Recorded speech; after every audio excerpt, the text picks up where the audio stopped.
Alhamdulillah wassalatu wassalamu ala Rasulillah. Assalamualaikum warahmatullahi wabarakatuh.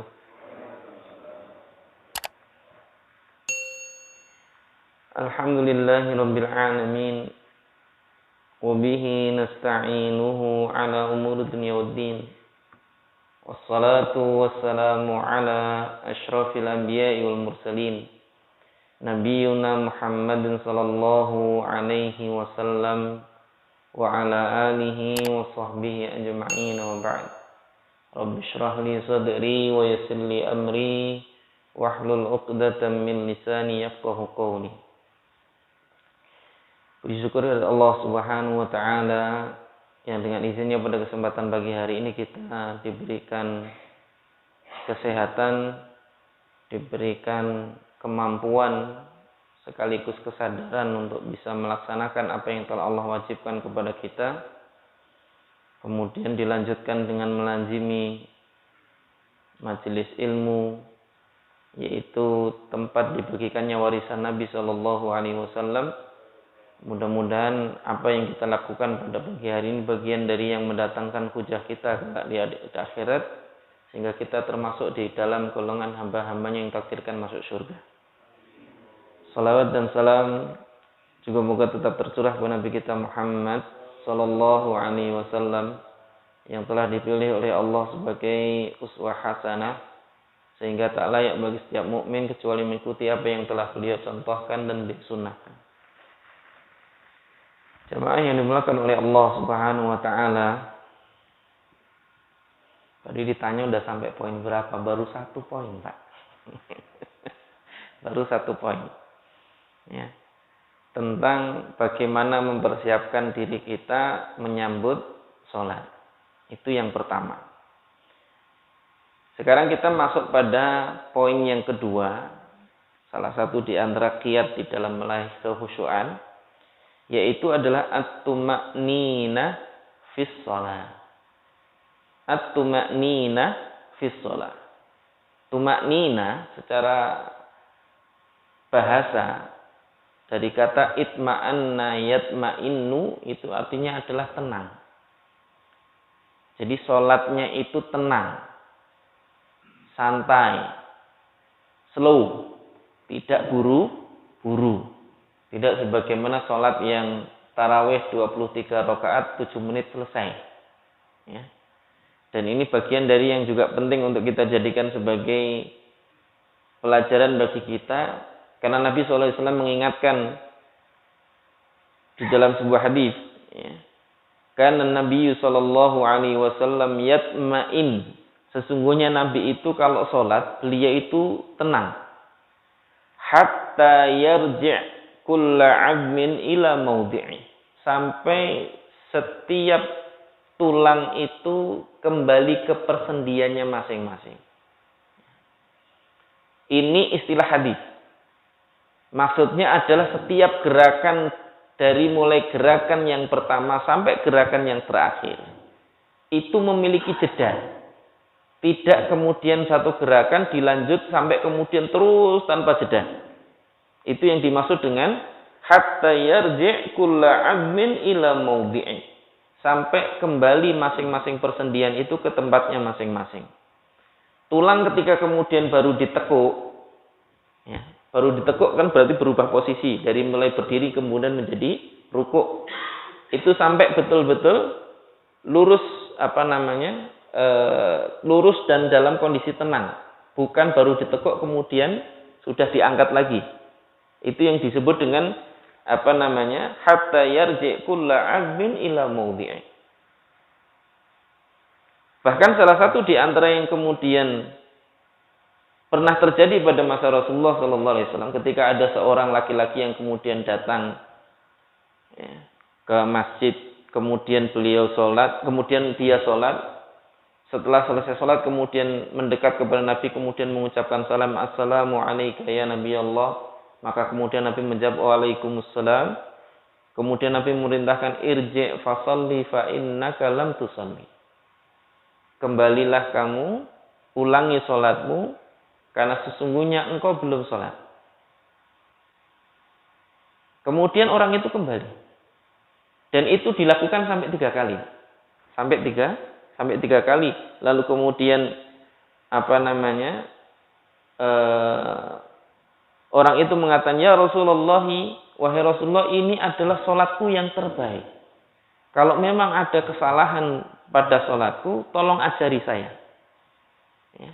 Maka kemudian Nabi mengajarkan kepada orang itu dengan mengatakan, idza qumtum ila sholat, kalau engkau hendak mengerjakan sholat, fa ahsinil wudu. Maka kemudian perbagus wudu. Ya. Kemudian berdirilah. Kemudian faqra ma tayassara minal Qur'an, bacalah olehmu apa yang mudah dari Al-Qur'an, kemudian rukuklah hatta tatma'inna raki'an. Maka kemudian rukuklah kamu sampai betul-betul tumakninah kamu rukuk. Fakum hatta ta'tadila qa'imah. Kemudian setelah itu berdirilah sampai betul-betul lurus berdiri. Kan kadang kita pernah dapati orang yang sholatnya itu kayak kejar setoran. Sampai selesai. Tahu udah salam. Ya. Kadang-kadang berdiri saja belum sempat lurus tegak, udah dibungkuk lagi untuk sujud. Dan itu yang kemudian disebut di dalam hadis sebagai al-musi fis shalah, yaitu orang yang buruk sholatnya. Yang Nabi SAW mengatakan di dalam hadisnya, la tatimmu sholatu ahadikum hatta yaf'alu dzalik. Ya, di akhir hadis tadi itu, tidak sempurna sholat kalian sampai kalian melakukan hal itu. Maksudnya dari mulai awal tadi itu diiringi dengan tumakninah dalam setiap gerakannya.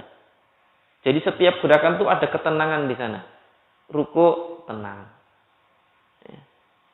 Kemudian setelah selesai ruku berdiri tenang. Gitu.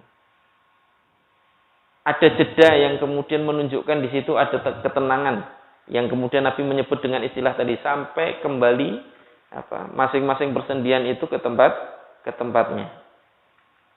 Bahkan Nabi dalam hadis yang lain juga menyebutkan bahwa orang yang buruk sholatnya itu adalah orang yang mencuri di dalam sholatnya. Nabi SAW menyebutkan di dalam sebuah hadis, aswa'un nasi saraqatan alladhi yasrik fi sholatihi. Seburuk-buruk manusia adalah orang yang mencuri di dalam sholatnya. Maka kemudian para sahabat bertanya, qala ya Rasulullah, kaifa yasrik fi sholatihi? Wahai Rasulullah, bagaimana dia mencuri di dalam sholatnya? Qala la yatimmu ruku'aha wala sujudaha. Yaitu dia tidak sempurna rukuknya, juga tidak sempurna sujudnya. Sujud dan rukuknya tidak sempurna. Tidak sempurna itu indikator yang paling jelas adalah tidak tumakninah ketika ruku, juga tidak tumakninah ketika sujud. Takarannya seberapa? Nah, nanti bagian dari yang kemudian mungkin bisa dikaji lagi di di kesempatan yang lainnya. Karena nanti ketika kemudian kita bahas, Nabi itu sholatnya itu 50 ayat dari sejak takbiratul ihram sampai salam. Kemudian lamanya masing-masing gerakannya itu hampir sama. Rukuknya hampir sama dengan berdirinya. Kemudian sujudnya hampir sama dengan rukuknya. Dan begitu seterusnya. Pernah suatu ketika Anas bin Malik radhiyallahu anhu, salah seorang sahabat Nabi yang usianya paling panjang. Bahkan beliau masih bertemu dengan cicitnya Umar bin Khattab. Jadi Anas bin Malik itu masih bertemu dengan cicitnya Umar bin Khattab, yaitu Umar bin Abdul Aziz. Umar bin Abdul Aziz ketika masih kecil itu sholat. Ketika kemudian Anas bin Malik mendapati Umar bin Abdul Aziz itu sholat, kemudian beliau mengatakan, sesungguhnya aku tidak mendapati orang yang sholatnya lebih mirip dengan sholat Nabi SAW kecuali anak ini. Anas bin Malik sebagaimana kita tahu, beliau adalah orang yang diwakafkan oleh ibunya untuk mengurusi Nabi SAW. Kalau di dalam sebutannya disebut dengan maula. Maula itu seperti pembantu tapi tidak dibayar, Pak. Itu namanya maula. Ya. Jadi maulan Nabi Shallallahu Alaihi Wasallam itu adalah Anas bin Malik radhiyallahu an, yang beliau didoakan Allahumma atil umrahu wa akthir waladahu. Ya Allah, panjangkanlah umurnya dan perbanyaklah anaknya. Ya, anaknya Anas bin Malik itu dalam sebuah riwayat 100 orang. Anaknya berapa, Pak? Nggak usah tanya istrinya, mancing-mancing sukanya ya. Anaknya 100, Pak. Saya kasih tahu aja, anaknya 100. Nggak usah tanya istrinya, mancing-mancing sukanya sih ya. Biar iya. Curahan hati setiap lelaki. Ya. Jadi anaknya Anas bin Malik itu 100 lebih gitu ya. Ya, kalau satu wanita maksimal mungkin hari ini bisa sampai 20 anak. Itu pun nggak setiap wanita bisa sampai 20 anak kan. Ya. Berarti kalau 20 anak, kalau 100 berarti butuh berapa? 5. Maksudnya yang satu udah dicerai, baru nikah lagi, jadi tetap 4 istrinya gitu maksudnya. Istimewanya para sahabat itu, Pak, semuanya maksimal. Dunianya maksimal, akhiratnya maksimal. Hartanya maksimal, istrinya maksimal, Pak. Itu sahabat. Jadi kalau mau niru sahabat ya harus siap maksimal. Sekarang kan kita digiring untuk selalu minimalis tadi ya. Ya. Anak, 2 anak cukup, ya kan?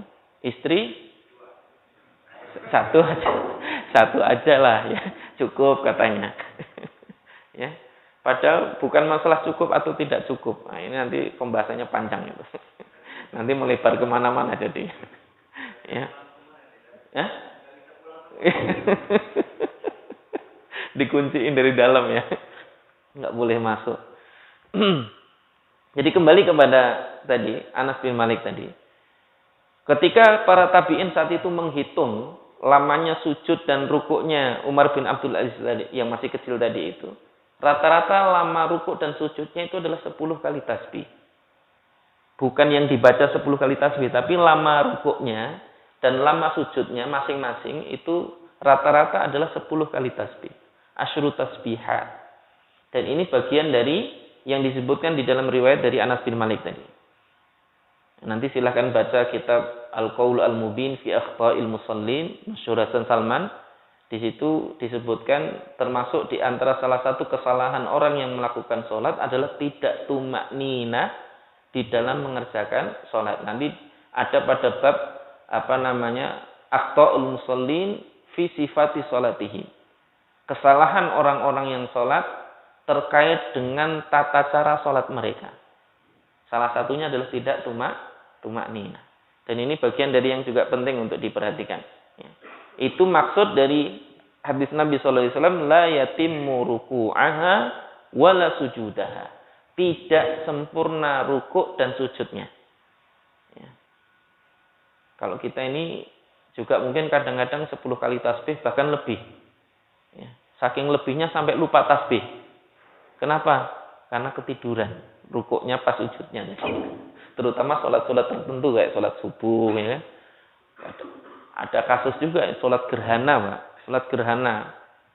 Itu kan rukuknya lama, sujudnya lama. Sampai imamnya itu salam, dia masih sujud, Pak. Saking lamanya khusyuknya tadi itu. Sampai blank. Dan ini bagian dari yang juga penting untuk dihati-hati. Jadi lamanya itu bukan lama karena tertidur, juga bukan lama karena pingsan. Tapi lamanya itu adalah karena memang dia sengaja memperlama sholatnya dengan memperbanyak bacaan ketika dia rukuk dan sujud.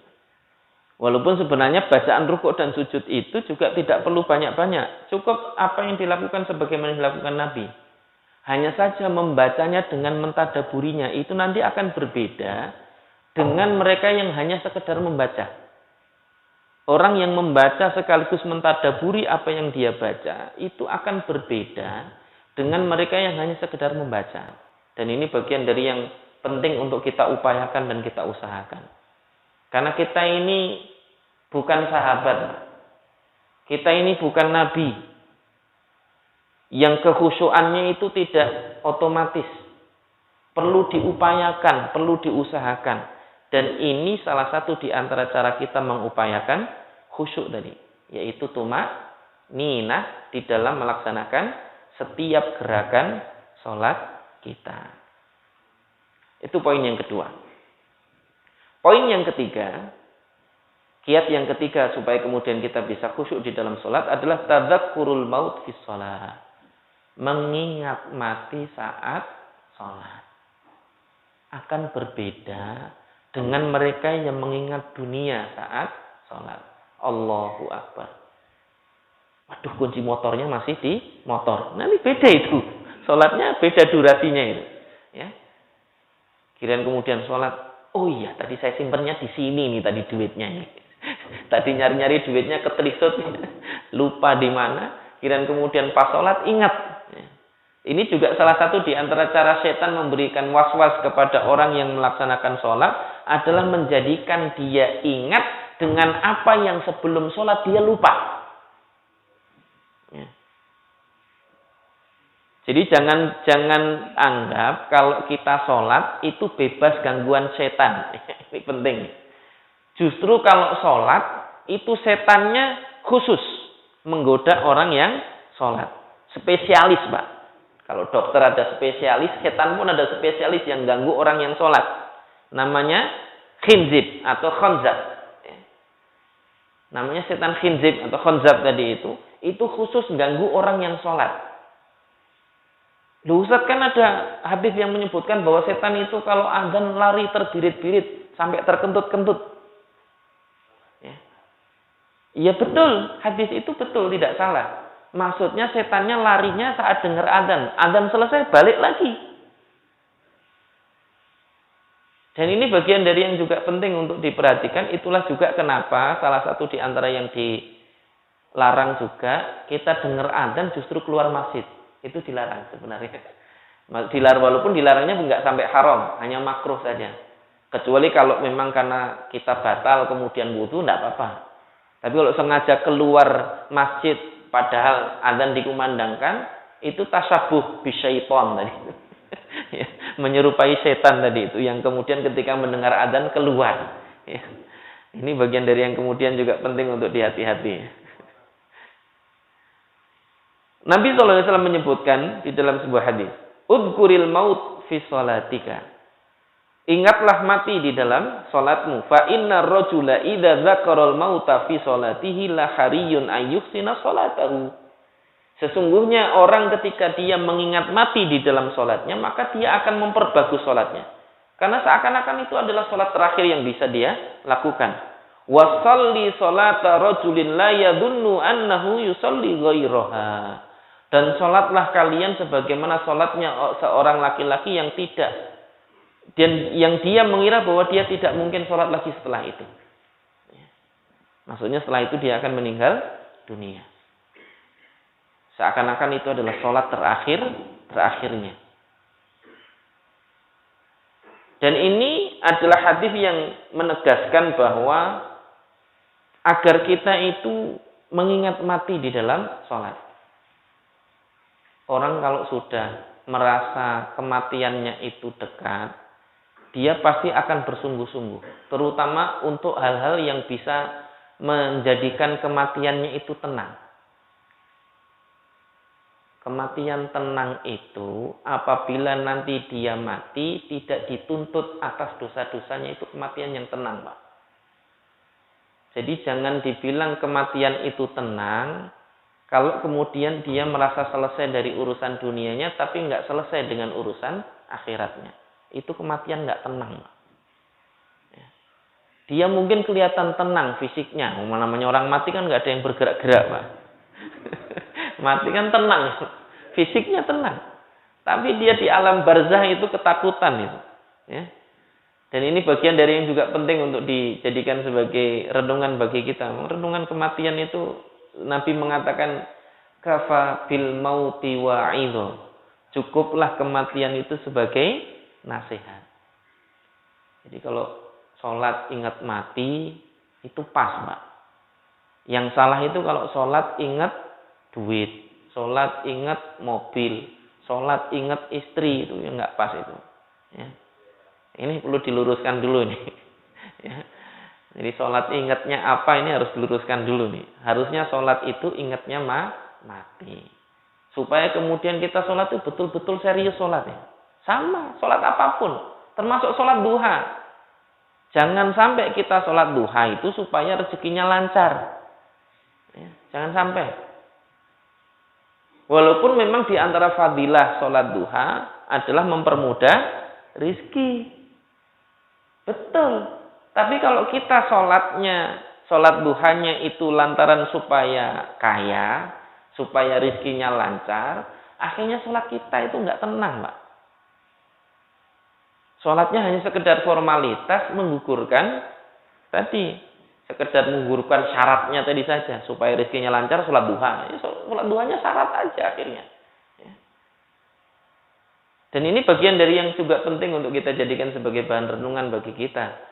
Harusnya kita mempergunakan dunia untuk meraih akhirat, bukan sebaliknya.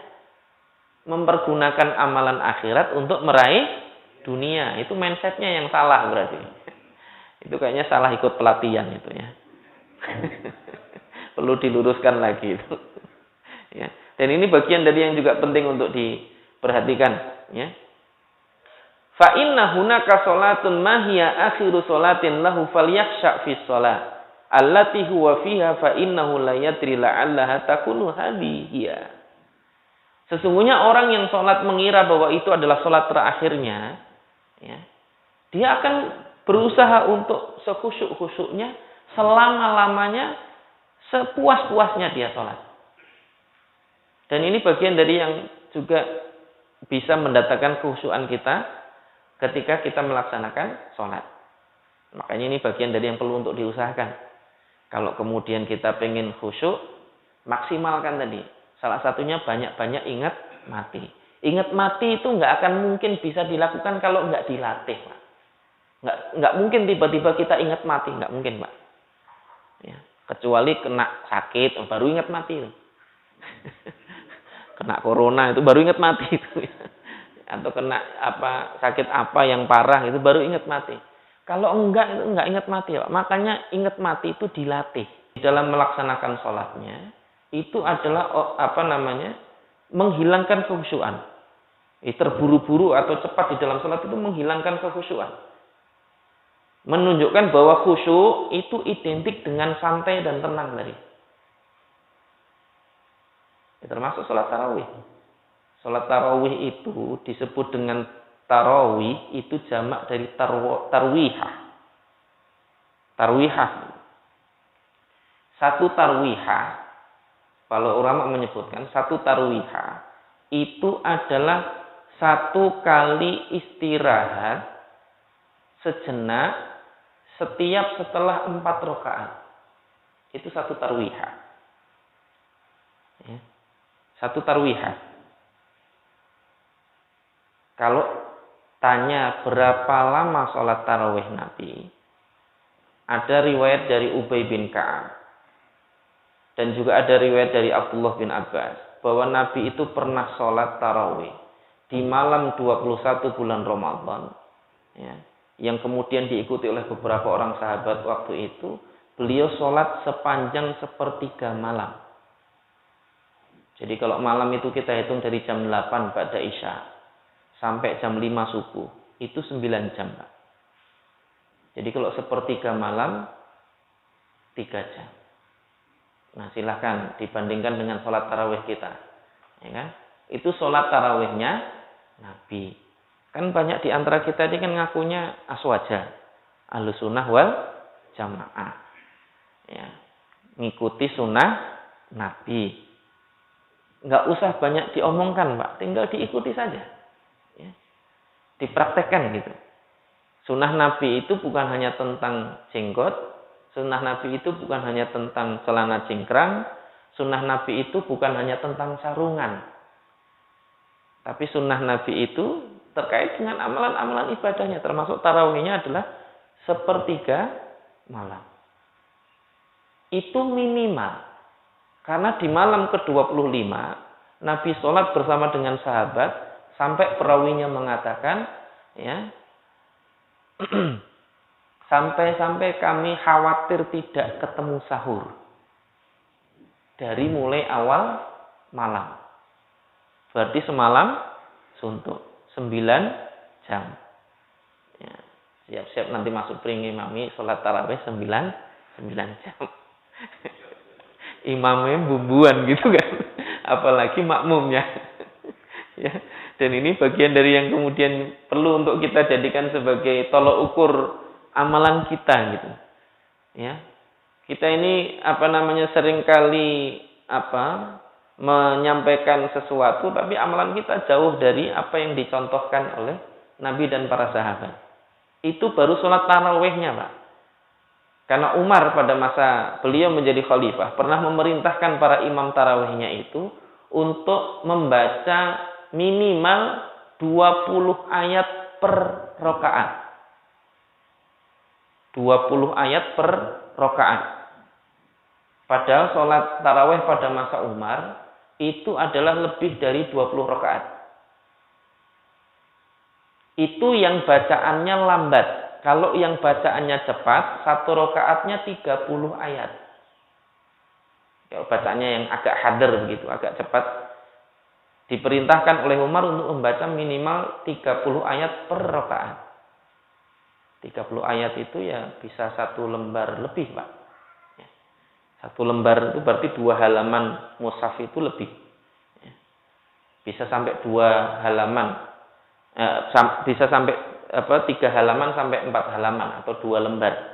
Ya, itu 30 ayat rata-rata per rakaatnya.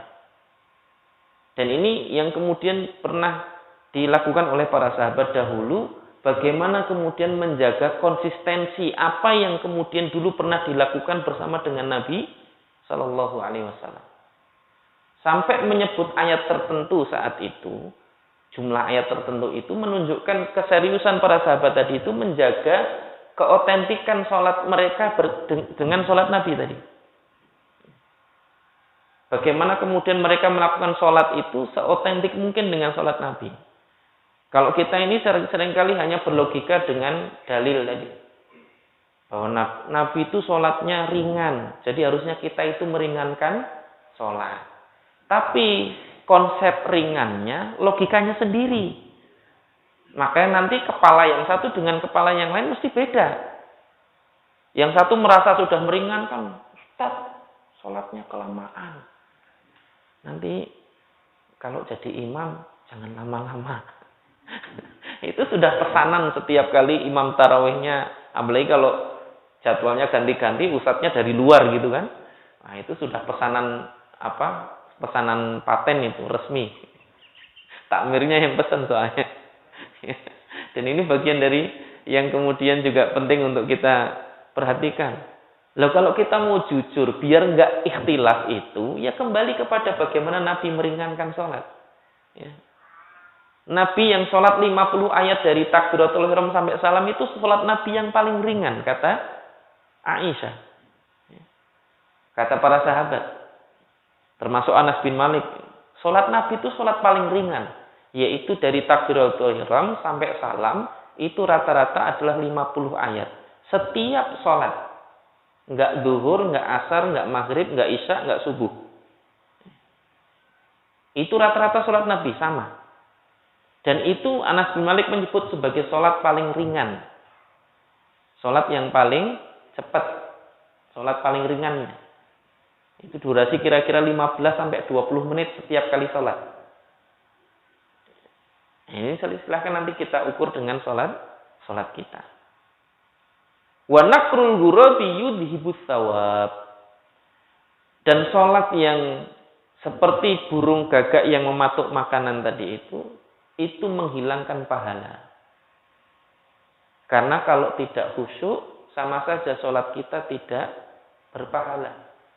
Sebagaimana kata Abdullah bin Abbas, inna laisa laka min sholatika illa ma aqalta fiha. Sesungguhnya engkau tidak mendapati bagian dari sholatmu itu kecuali yang engkau khusyuk di dalamnya. Nggak khusyuk, nggak dapat apa-apa, Pak. Mungkin sholatnya secara hukum sah. Karena sudah takbiratul ihram sampai salam. Sah sholatnya. Tidak perlu mengulang. Iya. Gugur kewajibannya. Iya. Tapi bisa jadi nggak dapat apa-apa nanti di sisi Allah Subhanahu wa Ta'ala. Ya. Demikian barangkali. Mari kita akhiri dengan doa kafaratul majelis. Subhanakallahumma bihamdika. Asyhadu an la ilaha illa anta astaghfiruka wa atubu ilaik. Wa sallallahu ala nabiyyina Muhammadin wa ala alihi wasallam. Demikian, mohon maaf atas salah kata, salah ucap, salah tingkah. Wabillahi taufiq wal hidayah. Assalamualaikum warahmatullahi wabarakatuh.